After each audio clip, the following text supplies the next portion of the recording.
point did you find out that Donovan wasn't going to be playing tonight? And I mean, how does that change things for you when, I mean, seemingly you thought all week that he was going to be able to go?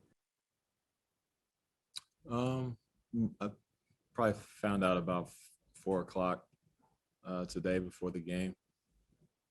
Obviously, that's tough on our team when we're expecting a guy like that back. But we've played this season with guys in and out the lineup, all year. So that's no excuse on how we go out there and perform on a nightly basis. But definitely a game changer when a guy of his caliber is not able to play. Next question, Eric Walden, Salt Lake Tribune. Mike, even when you guys were, leading the game early, thanks to the defense in the second quarter, you still were having trouble making threes, still were turning the ball over. What was Memphis doing that was kind of taking you guys out of your rhythm, kind of impacting the execution tonight? They're a very physical team. Obviously, they lead the league in creating turnovers, and that's because they got some defenders that really get up into you and force you into tough decisions. And I think we just let that kind of get the best of us, especially at the end of the second, early third, where they started making their runs. So, they wanted it. They went out and they really worked for this one, and we have to match that energy and be more poised on the offensive end, defensively. Keep fighting, but they're a team that's going to try to create havoc. And when we did, in those possessions, when we did keep our feet and stay on the ground and use a ball fake or two, we got open looks, and that was just a matter of us making them or not. Matt Coles, AP. Besides their physicality, it looked like there was a lot of pushing and holding, and I even saw a headbutt in there. Did any of that throw off your execution?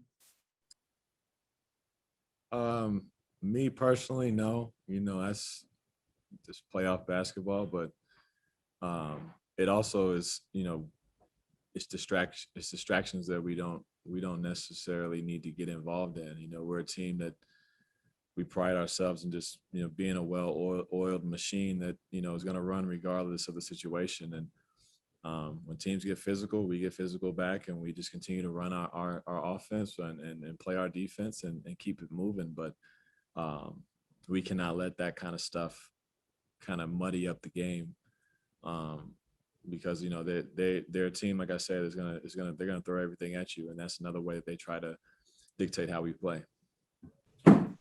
Tim McMahon, ESPN.com. You've got a unique perspective on Dylan Brooks, having played with him for a couple of years. What did you think of his performance tonight? And speaking of some of those antics you were just talking about, how much of a pain in the ass is he? Man, Dylan's obviously plays with a lot of passion. That's the word I use. And you either like it, you either like it or you don't. When you're his teammate, you love it. When you play against him, you hate it. But he was unreal tonight. Basically was unguardable there for a few quarters where he was making everything. So obviously, it's game one, and he performed very well. We'll have to adjust some things next game, and just try to slow him down.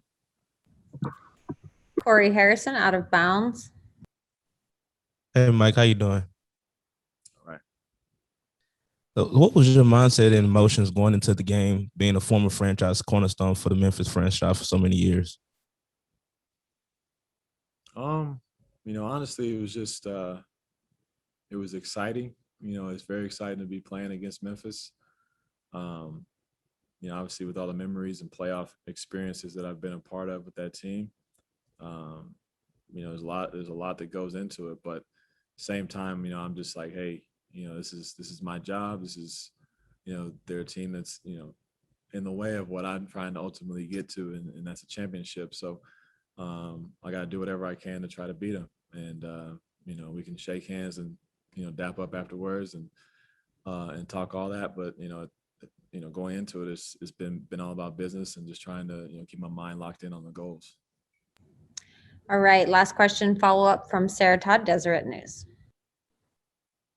Mike, getting into the lane and using that floater kind of off the pick and roll is something that you're obviously very adept at. Ja is doing that a lot, and that was one of the reasons I think that he was able to kind of punish you guys tonight. Is there anything that you guys can do better to defend that?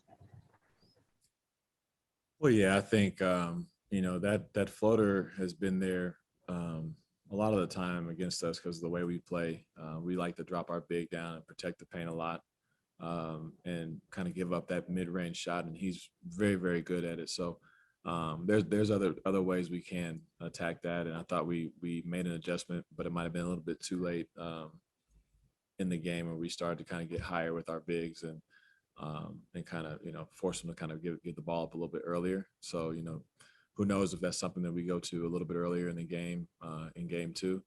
But, you know, there's different ways we can attack that and hopefully, you know, hopefully force them into giving it up a little bit earlier. All right, that's it for tonight. Thank you, Mike. All right. Thank you.